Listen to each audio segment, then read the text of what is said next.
안녕하세요. 이빨연구TV 박정현입니다. 오늘은 신경치료에 대해서 말씀드리도록 하겠습니다. 진료를 받기 위해 오신 분들한테 어떤 치료 계획에 대해서 설명을 하다가 신경치료가 필요합니다 라고 얘기했을 때 사실 반응이 가장 격하십니다. 가장 받기 싫은 치료 중에 하나인데 오늘은 그 신경치료에 대해서 한번 이야기를 해보도록 하겠습니다.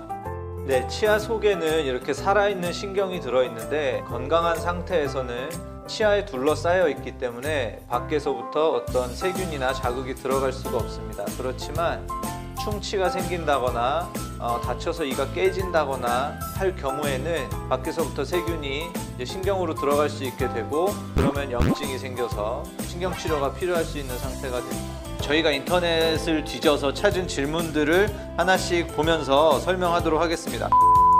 신경치료 꼭 해야 되나요? 답은 아주 간단한데요. 신경치료를 꼭 해야 되는 경우에는 꼭 해야 됩니다. 네, 말도 안 되는 답변 같지만 신경치료를 보통 하게 되는 경우는 그 신경에 염증이 생겼을 때 그 염증을 스스로 몸이 다시 정상적으로 회복시킬 수 없는 상태가 되었을 때, 보통 이제 비가역적인 염증이다라고 하는데, 그렇게 되었을 때는 그 신경을 그대로 두면 점점 악화가 되기 때문에 신경치료를 할 수밖에 없는 상황이 됩니다. 모든 치료를 할 때 당연히 이를 씌운다고 해서 반드시 항상 신경치료를 해야 된다거나 그렇지는 않습니다. 보통 그런 치료를 하게 되는 이유가 이가 깨지거나 썩거나 어떤 치아가 안 좋은 상태여서 그걸 치료하면서 하게 되기 때문에 신경치료를 함께 하게 되는 경우가 상당히 많기는 합니다. 두 번째는 신경치료를 하면 치아가 약해진다고 하던데 괜찮은 건가요? 치료 자체도 어렵고 상당히 집중력을 요하기 때문에 병원에서도 사실 안 해도 되는 치아를 신경치료를 하자고 할 이유가 없습니다. 그리고 신경치료를 하게 되면 이가 약해진다고 하는 이야기가 왜 나오냐 하면 치아 속에 있는 신경에 이제 치료 접근하기 위해서는 치아 가운데를 이렇게 구멍을 내서 뚫어야 됩니다. 뚫고 나서 그 신경 안에다 뭔가 치료를 해야 되기 때문에 치아를 이제 많이 깎아 놓았기 때문에 치아 자체가 좀 약해질 수 있습니다. 그래서 신경치료 중에는 그쪽으로 씹지 말아라, 단단한 거 먹지 말아라, 부러질 수 있으니까 조심해라, 이런 주의사항들을 좀 드리게 되는데 다 그런 이유에서 그렇습니다. 치료가 끝난 다음에는 그 치아가 부러지거나 하는 것들을 막기 위해서 보통 크라운이라고 하는 그런 치아 전체를 씌우는 치료를 해서 보강을 하게 됩니다.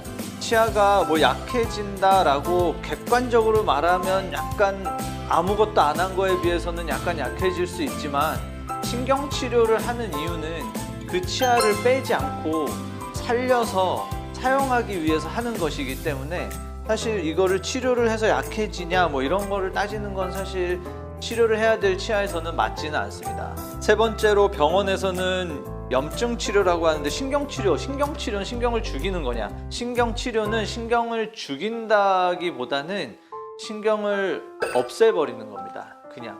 근데 이 없애버리는 신경은 대부분 없앨 수밖에 없는 상황이기 때문에 없애게 되죠. 염증 상황이 심하거나 아니면 염증이 생길 확률이 상당히 높은 어떤 상황이거나 이런 경우에 이제 하게 되고, 이 신경관 안에 있는 신경을 다 없앤 다음에 그 안을 깨끗하게 소독하고 어떤 물질로 꽉 채워서 그쪽에 감염이 될 수 없게 세균들이 살 수 있는 공간을 다 막아버리는 게 신경치료라고 할 수가 있습니다. 치료를 다 했는데 아프다. 오래전에 신경치료를 해서 괜찮았던 치아가 한참 지난 다음에 다시 아파졌다. 그럴 수가 있냐? 일단은 신경치료를 다 해서 나은 이후에도 이게 다시 아파질 수 있느냐는 그럴 수는 있습니다. 신경관 안에 세균이 들어가서 염증이 생겨 있는 상태에서 신경치료라는 것은 염증이 있는 신경을 없애고 소독을 해서 그 세균들을 최대한 줄이는 겁니다. 사람의 몸은 밖에서 세균이 들어왔을 때 스스로 막는 능력이 있습니다. 그 능력을 넘어서는 세균들이 들어왔을 때 이제 문제가 되는 거죠. 감기 걸리는 것도 마찬가지고 컨디션 안 좋고 몸의 그 기능이 좀 떨어지면 더 이제 공격을 많이 받을 수 있게 되겠죠.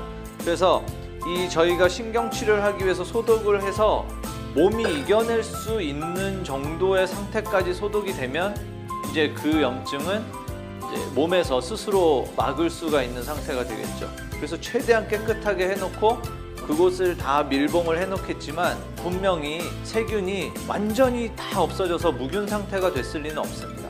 면역이 떨어지거나 건강이 안 좋아지거나 몸이 세균을 이기는 능력 자체가 떨어지면 그 남아있는 세균이 당연히 다시 힘을 쓰게 될 수도 있습니다.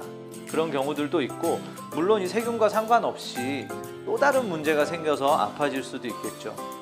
어떤 치료든 뭐 한 번 해서 완전히 없어지는 진다라기보다는 이제 몸이 이길 수 있는 상태를 만들어 놓은 이후에 다 관리를 잘 해야 된다라고 생각을 하고, 신경치료가 치과에서 가장 받기 싫은 치료 중에 하나인 거는 맞지만 어쩔 수 없이 치아를 살려서 쓰기 위해서 매우 중요한 치료 중에 하나입니다. 그래서 물론 가장 걱정되는 거는 아플까봐이겠지만 마취를 충분히 하고 잘 치료를 하면은 겁은 나지만 실제 그렇게 아프지 않게 치료를 잘 받을 수 있습니다.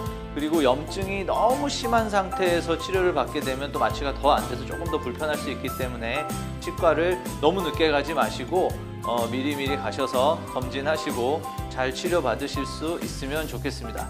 네, 오늘은 신경치료에 대해서 말씀드렸습니다. 궁금하신 거는 댓글 달아주시고, 네, 오늘 이것으로 마치도록 하겠습니다. 감사합니다.